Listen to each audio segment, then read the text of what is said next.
சிறுபான்மை மக்களின் மனநிலை எதிர்காலத்தில் மாறும் என கட்சி நிர்வாகிகளிடம் அதிமுக பொதுச் செயலாளர் எடப்பாடி பழனிசாமி கூறியதாக தகவல் வெளியாகியுள்ளது.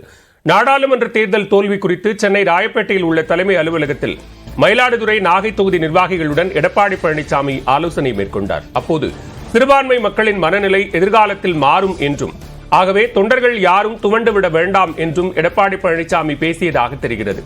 சிறுபான்மை மக்களின் நம்பிக்கையை பெற தொடர்ந்து உழைப்போம் என்றும், வரும் சட்டமன்ற தேர்தலில் அதிமுக வலுவான கூட்டணி அமைப்பது உறுதி எனவும் எடப்பாடி பழனிசாமி கூறியதாக தெரிகிறது.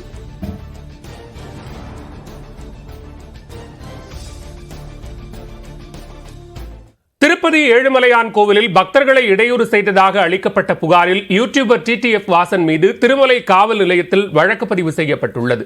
அண்மையில் சாமி தரிசனம் செய்வதற்காக நண்பர்களுடன் TTF வாசன் திருப்பதிக்கு சென்றிருந்தார். அப்போது அவருடன் வந்த நண்பர் அஜீஸ் பக்தர்கள் காத்திருக்கும் அறையின் பூட்டை திறக்கும் ஊழியர் போல பிராங்க் செய்துள்ளார். இந்த வீடியோ வேகமாக பரவிய நிலையில் பல்வேறு விமர்சனங்களையும் கண்டனங்களையும் பெற்றது. இது தொடர்பாக தேவஸ்தான விஜிலன்ஸ் துறையினர் CCTV காட்சிகளுடன் திருமலை காவல் நிலையத்தில் புகார் அளித்தனர்.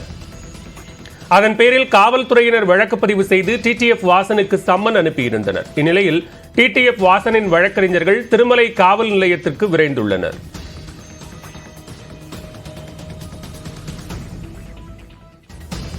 நான்கு நியமன MPக்கள் ஓய்வு பெற்றதை அடுத்து மாநிலங்களவையில் பாஜகவின் பலம் 86 குறைந்தது. மக்களவைத் தேர்தலில் பெரும்பான்மையை இழந்த சூழலில் தற்போது மாநிலங்களவையிலும் பெரும்பான்மையை பாஜக இழந்துள்ளது.